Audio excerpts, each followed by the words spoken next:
ETF index mutual funds నేర్చుకుని stock మార్కెట్లో రాణించాలనుకుంటున్నారా? వెంటనే ఈ నెంబర్కి కాల్ చేయండి.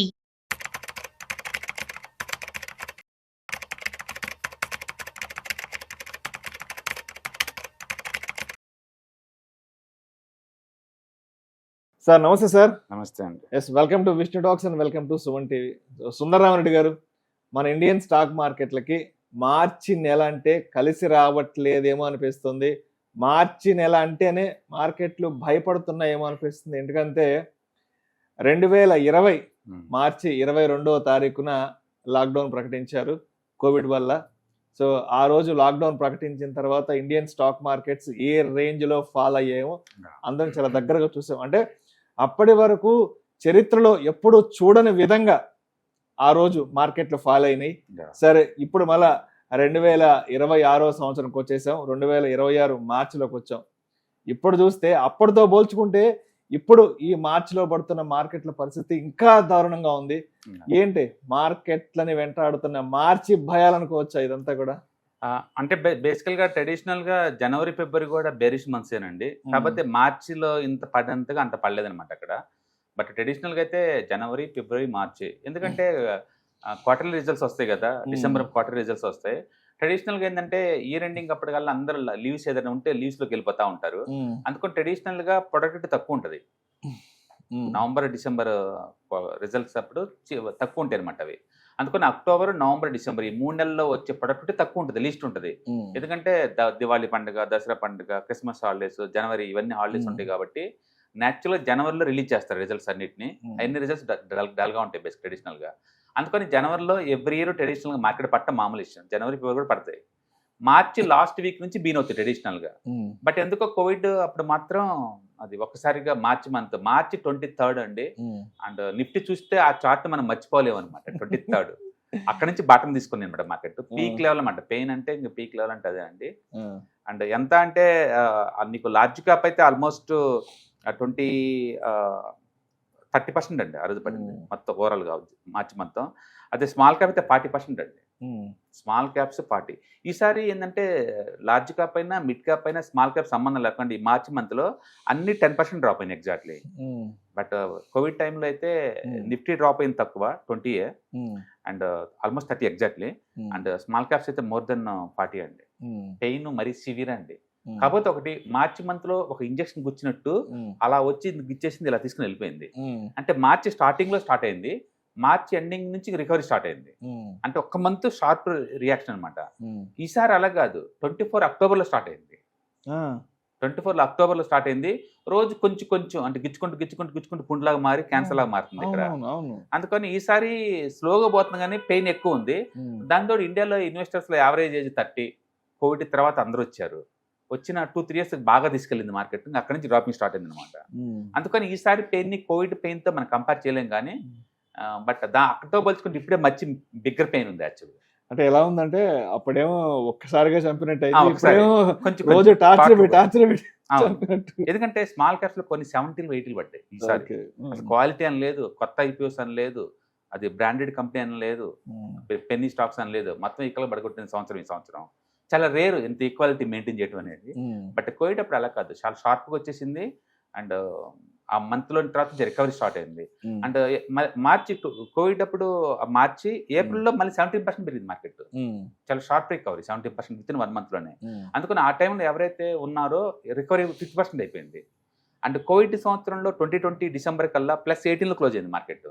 +18లో ఇట్స్ వండర్ఫుల్ ఇయర్. అంత నెగిటివ్, టెరిఫిక్ నెగిటివ్లో స్టార్ట్ అయ్యి ఇయర్ ఎండింగ్ మాత్రం పాజిటివ్ క్లోజ్ అవటం. బట్ ఈసారి ఏంటంటే పట్టం తక్కువనే కానీ ఆ పెయిన్ భరించలేకపోతున్నాను అంత ఉందన్నమాట. ఎందుకంటే పోర్ట్ఫోలియో హెవీగా ఇన్వెస్ట్ చేయడం అండ్ స్లో అండ్ స్టడీగా 2 ఏళ్ళ నుంచి కంటిన్యూస్గా డ్రాప్ అవటం వల్ల. బట్ నేను అనుకోవటం ఏంటంటే ఈ కోవిడ్ టైంలో కనుక మార్చి మంత్ తోటి బేరిష్నెస్ ఎలా అయిపోయిందో, కనీసం 2026లో కూడా మార్చి మంత్ ఎండింగ్ తోటి ఈ బెరిష్నెస్ అయిపోయి బులిష్నెస్ స్టార్ట్ అవుద్దని అనుకోవటం. ఎందుకంటే ఇండియన్ సెంట్రిక్ ఇష్యూస్ ఏం లేవు, అన్ని గ్లోబల్ నుంచి వస్తున్నాయి. బట్ గల్ఫ్ కనుక అది వార్ కనుక ఆగిపోతే రికవరీకి హోప్స్ వస్తాయి అనమాట. బట్ ఆ వారు ఉన్నంత వరకు ఏదో ఒక బ్యాడ్ న్యూస్ ఫ్లో అవుతూనే ఉంటుంది, వరల్డ్ వైడ్గా ఎంతకంత ఎఫెక్ట్ అవుతూనే ఉంటుంది. అండ్ ఈవెన్ నిన్న అమెరికా పార్లమెంట్లో వాళ్ళు కూడా పెంటగాన్ రిపోర్ట్ సబ్మిట్ చేశారు. 18 లక్షల కోట్లు కావాలండి యుద్ధం కంటిన్యూ చేయడం కోసం. ₹2 కాదండి, 18 లక్షల కోట్లు అడుగుతున్నారు వాళ్ళు యుద్ధం. అంటే యుద్ధం అరేంజ్ చేయడానికి రెడీ అవుతున్నారు. అదే టైంలో నాటోలో ఏ కంట్రీ వాళ్ళు కూడా ఈ యుద్ధానికి కావాల్సిన షిప్లు పంపించడానికి రెడీగా లేరు. అందుకని అమెరికా ఒక్కటే భుజాన్ని వేసుకొని వాళ్ళు యుద్ధాన్ని కంటిన్యూ చేద్దాం అనుకుంటున్నారు. కాబట్టి ఎవరో ఒకళ్ళు ఆగేంత వరకు ఇది ఆగేలా లేదు. అందుకని యుద్ధం ఎఫెక్ట్ ఆగిపోతే తప్ప, గల్ఫ్ ఎంతకంత రికవర్ అయితే తప్ప ఇటు స్పెషాలిటీ కెమికల్స్ కానీ, పెట్రోకెమికల్స్ కానీ, ఫర్టిలైజర్స్ కానీ, ఆయిల్ అండ్ గ్యాస్ కానీ రికవర్ అవ్వమంటారు. ఇప్పుడు వరకు ఏంటంటే మనం ఆయిల్ అండ్ గ్యాస్ అనగానే ఓన్లీ ట్రాన్స్పోర్టేషన్ పాయింట్ ఆఫ్ వ్యూనే మనం చూసాము. పెట్రోకెమికల్ పాయింట్ ఆఫ్ వ్యూ ఎవరు థింక్ చేయలేకపోయారు. బట్ ఇప్పుడేముంది, సల్ఫ్యూరిక్ యాసిడ్లో 95% అచ్చం ఈ పెట్రోల్ ప్రాసెసింగ్ చేసేటప్పుడు రావాల్సిందే, బయట తయారీ కుదరదు. అంటే హీలియం తయారు చేసే మొత్తం ఫ్యాక్టరీలు మొత్తం లేదు, ఖాతార్లోనే ఉన్నాయి. హీలియం బయటకు వచ్చిందంటే ఆవిరైపోయి బయటకు వెళ్ళిపోద్ది, మన లేయర్లో ఉంటుంది అనమాట. అందుకని అన్ని పెట్రోకెమికల్స్ మొత్తం అక్కడే తయారవుతున్నాయి. అందుకని చాలా కంట్రీలు వాటి మీద డిపెండ్ అయింది అనమాట. ఈసారి ఎఫెక్ట్ సివియర్ కనపడుతుంది మనకి. సో ఇప్పుడు సుందరరామరెడ్డి గారు, ఇప్పుడు ఈ కోవిడ్ లాంటి పాండమిక్ సిచ్యువేషన్స్ కానివ్వండి, లేదంటే యుద్ధాలు, ఈ జియో పొలిటికల్ టెన్షన్స్, ఇవంతా మన చేతుల్లో లేవు, మనం ఆపే పరిస్థితి కాదు. ఇప్పుడు మనం మార్కెట్లో ఉన్నాం కాబట్టి ఒక ట్రేడర్గా, ఒక ఇన్వెస్టర్స్గా, సో ఇటువంటి అన్ని విషయాల నుంచి మనం తెలుసుకోవాల్సిన పాఠాలు ఏమున్నాయి? ఇటువంటి మార్కెట్ ఫాల్ జరుగుతున్నప్పుడు, ఇటువంటి ఉద్రిక్త పరిస్థితులు మార్కెట్లను చుట్టుముడుతున్నప్పుడు ఒక ఇన్వెస్టర్గా, ఒక ట్రేడర్గా మనం ఎటువంటి సైకాలజీని మనం పెంపొందించుకోవాలి అంటారు? ఒక స్ట్రాంగ్ ఇన్వెస్టర్గా, ఒక స్ట్రాంగ్ ట్రేడర్గా మార్కెట్లో నిలవాలి అంటే మనం అంటే మనల్ని మనం ఎలా మన నైపుణ్యతను పెంపొందించుకోవాలి? రైట్. మనం బేసికల్గా ఏంటంటే మనం అసెట్ డైవర్సిఫికేషన్ చేసుకోవాలి. రూల్ నెంబర్ 1 అండి. ఒకే ఇన్కమ్ సోర్స్ మనం పెట్టుకోకూడదు. ఇక్కడ మనం ట్రేడింగ్ చేస్తున్నా కూడా ఫ్యామిలీ సఫర్ అవ్వకుండా వేరే ఇన్కమ్ సోర్స్ పెట్టుకోవాలి. అంటే ఇలాంటి టైంలో మనకి డెట్ ఫండ్స్ వాళ్ళ ఉపయోగం మనకు అర్థం అవుద్ది.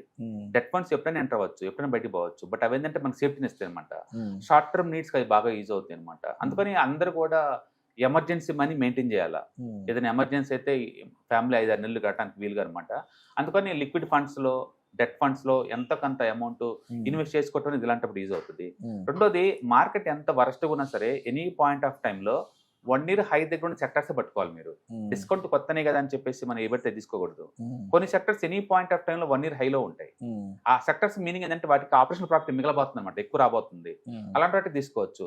ఎగ్జాంపుల్ ఇప్పుడు మనం చూసాం అనుకోండి, మెటల్స్ ఆల్ టైమ్ హై దగ్గరలో ఉన్నాయి. అంటే పవర్ స్టాక్స్ మొత్తం కూడా లైక్ టాటా పవర్ ఇలాంటివన్నీ కూడా 1 year హై దగ్గరలో కూర్చున్నాయి. అండ్ సిపిఎస్సిలో మెజారిటీ స్టాక్స్ కూడా 1 year హై దగ్గర కూర్చున్నాయి. అండ్ ఈవెన్ ఫార్మాస్యూటికల్స్ కూడా బాగానే ఉన్నాయి. కాబట్టి మిగతా వాటితో పోల్చుకుంటే బెటర్ వల్లే ఉన్నాయి. కాబట్టి త్వరగా రికవర్ అయ్యే సెక్టర్స్ వరకు మూవ్ అవుతూ ఉండాలి. అండ్ మూడోది, అసెట్ డైవర్సిఫికేషన్ చేసుకోవాలి. ఒకే అసెట్లో కూర్చుంటే కుదరదు. మనం టూ మచ్ ఒకదాని మీద ఫోకస్ చేస్తాం కానీ అది మంచిదేం కాదు.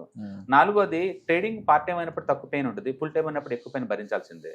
రెండోది, ట్రేడింగ్ అనేది సీజనల్ బిజినెస్. ఒక్కోసారి బాగా మనీ వస్తుంది, ఒక్కోసారి రాకపోవచ్చు. మన ఎనిబడి కంట్రీలో మనం చేసాము లాస్ట్ ఇయర్, ఆల్మోస్ట్ 8 ట్రేడ్ చేసాము. అంటే 25% దాకా మనకి మిగిలింది. ఈ సంవత్సరం ఏం డబ్బులు ఏం రాలేదు. ఇప్పుడు 3 months అవుతుంది కదా. ఒక ఆయిల్ ఈటీఎఫ్ ఒకటే మనకి మనీ క్లోజ్ చేసాము. అండ్ ఎఫ్ఎంజీసీ ఈటీఎఫ్ స్టిల్ అది లాస్లో ఉంది, -5లో. ఎంటైర్ మార్కెట్ 1 weekలోనే 17-50 పడుతుంది. ఈ రోజుల్లో మనీ ఎక్స్పెక్ట్ చేయలేవు అక్కడ నుంచి. తక్కువ పట్టడం ఒకటే నీకున్న హోప్ అనమాట. అందుకని కొన్నిసార్లు నువ్వు మిస్ అవ్వచ్చు ఇక్కడ. అందుకని ఇది సీజనల్ బిజినెస్ ట్రేడింగ్ అనేది. అండ్ ఫుల్ టైం కూర్చుందామంటే చాలా పెయిన్ ఎక్కువ ఉంటుంది. అండ్ ఎప్పుడు నిరంతరం రిలేటివ్ స్ట్రెంత్ బాగున్న సెక్టర్స్కి మూవ్ అవుతూ ఉండాలి. And asset diversification compulsory. అంటే ఫ్యామిలీ రన్ అవ్వాలంటే మీ ట్రేడింగ్ ఇన్కమ్ మీద డిపెండ్ అవ్వకపోవడం బెటర్ అనమాట. ఎంతో కొంత అమౌంట్ డెట్ ఫండ్స్లో ఉంచుకుంటే ఇలాంటి బాగా యూజ్ అవుతుంది అనమాట. ఏదైనా సరే మెంటల్లీ టఫ్ ఉండాలి, సైకలాజికల్ ఛాలెంజింగ్ ఉంటుంది.